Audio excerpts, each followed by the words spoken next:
মুসা নবীর কাছে যাবেন।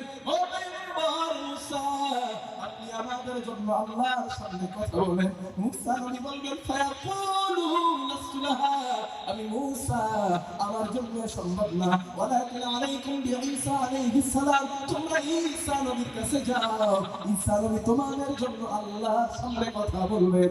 আল্লাহ নবী বলেন ও সাহাবারা, ঈসা নবীও অস্বীকার করবেন না, আমি ঈসার পক্ষে সম্ভব না, তবে আমি তোমাদেরকে একটা সাজেশন দিই, আর আল্লাহর সামনে কেবলমাত্র শুধুমাত্র একমাত্র একজন ব্যক্তি কথা বলার অধিকার রাখেন, তিনি আর কেউ নন, ওয়ালাকিন আলাইকুম বিমুহাম্মাদিন সাল্লাল্লাহু আলাইহি ওয়াসাল্লাম, আখিরি জামানার পয়গম্বর নবী মুহাম্মদ রাসূলুল্লাহ সাল্লাল্লাহু আলাইহি ওয়াসাল্লামের কাছে যাও, তিনি তোমাদের জন্য আল্লাহর কাছে সুপারিশ করতে পারবেন। আল্লাহর নবী বলেন সাহাবারা শোনো, ফায়াতুনি ফায়াতুন, হাসরবাসীরা আমি নবী আমার কাছে আসবে। নবীজি বলেন আমার কাছে আসার পর আমি নবী বলবো আনা লাহা, হ্যাঁ আমি মুহাম্মদ এই কাজেরই যোগ্য, চলো না আল্লাহর সামনে কথা বলবো। নবী বলেন সাহাবারা শোনো, লা আল্লাহ তাআলা আমাকে স্পেশাল কিছু কালিমা বাক্য হাসরের দিন আল্লাহ আমাকে শেখাবেন, ওই বাক্যগুলো আমি নবী লা ইয়াহজুরুল আজ, আমি নবী ওই বাক্যগুলো আজও জানি না। আমাদের সমাজে একদল আশিকে রাসূল হাস, তাদের দাবি হলো নবী আলিমুল গায়ব, নবী গায়ব জানে। আছেন এটা কথা বলে না, এখানে আছে মনে হয় কথা বলে না, ঘটনা কি? রাসূল যদি আলিমুল গায়বের মালিক হতেন, নবী যে দোয়াটা শেখাবেন আল্লাহ হাসরের দিন, এই দোয়ার ব্যাপারে নবী কেন জানেন না? কারণ নবী বুখারী বর্ণনায় বলে লা ইয়াহজুরুনিল আন, ওই দোয়াটা আমি নবী আজও জানি না, তবে হাসরের দিন আল্লাহ আমাকে শেখাবেন। বুঝে আসছে? আল্লাহর হাবিব বলেন আমার উম্মত ও আমার সাহাবারা, ওই দোয়া আল্লাহ শেখানোর পর ফাহমাদাহু বিতিলকাল মাহামিদ, আমি নবী আল্লাহর সামনে ওই দোয়াটা পড়ে সিজদায় পড়ে যাব,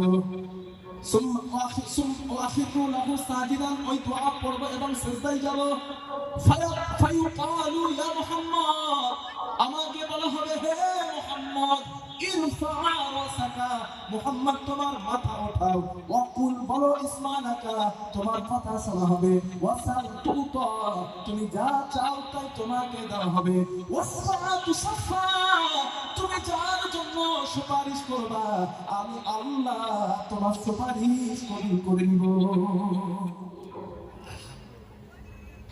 এবার আপনারা বলেন নবীর সুপারিশের অনুমতি আল্লাহ দেবেন কিনা? কথা বলেন। আল্লাহ অনুমতি দিবে। আম্মা জানা আয়েশার কাছে নবী কথাটা বর্ণনা করেছিলেন, ও আয়েশা, আল্লাহ আমার এই দোয়া কবুল করে নিয়ে আমার উম্মতের ব্যাপারে আমাকে সুপারিশের অনুমতি দেবেন। আম্মা জানা আয়েশা এখানে নবীকে জিজ্ঞাসা করলেন, ইয়া রাসূলুল্লাহ,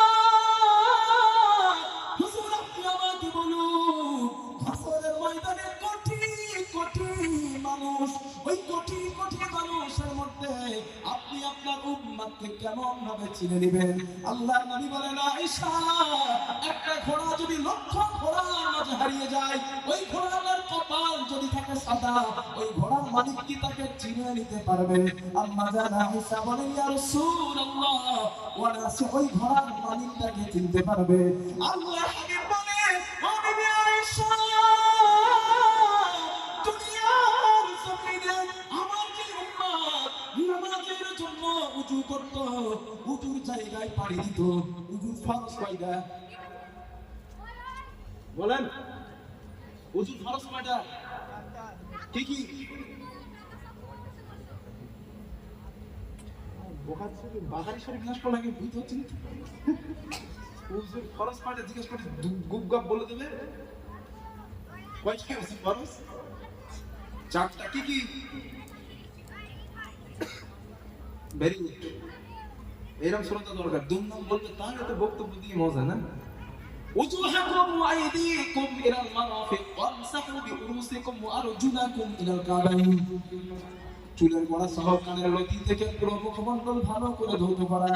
2 নাম্বার কোনায় উপর পর্যন্ত ধৌত করা। 3 নাম্বার মাথা মাসাজ করা। আওয়াজ ভালো হবে না, মাথা মাসাজ করা। 4 নাম্বার পায়ের টাকনুর উপর পর্যন্ত ধৌত করা। এই 4টা ফরজ।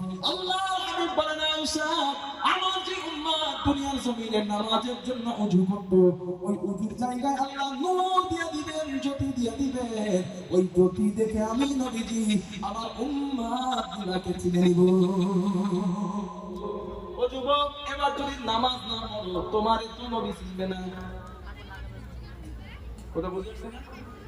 এখন যদি বলো হুজুর না আমি ঠিক আছে আমি পার হয়ে যাব না, হাদিস এটা বলে যার চেহারায় নূর আসবে না নবীর কাছে যাবে। নবী বলছেন সুবহান সুবহানাল্লাহ ওয়া দিহি বা বাদি দুইটা থেকে একটা হইবে। হাদিসে ঠিক আছে। নবীজি বললেন দূর হও, চলে যাও এখান থেকে। তুমি যদি আমার উম্মত হবে তোমার চেহারায় আল্লাহ তাআলা যদি আমি দেখতে পেতাম, তুমি আমার উম্মত না। যুবক তুমি সিদ্ধান্ত নাও। যারা মুমিন তাদের চেহারা নূরের মতো ঝলমল করবে, আর যারা কাফের জাহান্নামী হবে ওদের চেহারা কালো হবে। দলিল কোরআন। আল্লাহ তাআলা বলেন উজুহু ইয়াওমাইদিন মুসফিরা দাহিকাতুন মুস্তাবশিরা ওয়া উজুহু ইয়াওমাইদিন আলাইহা ওয়াদারা তারহাকুহা ওয়াতারা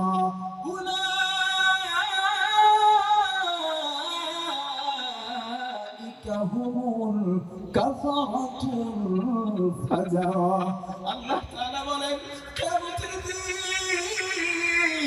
আমি আল্লাহ কিছু মানুষের চেহারা পূর্ণিমার চাঁদের মতো ঝলমল করিয়ে দিব। আল্লাহ বলেন যারা হবে মুমিন জান্নাতি ওদের চেহারা নূরে ঝলমল করতে থাকবে। আর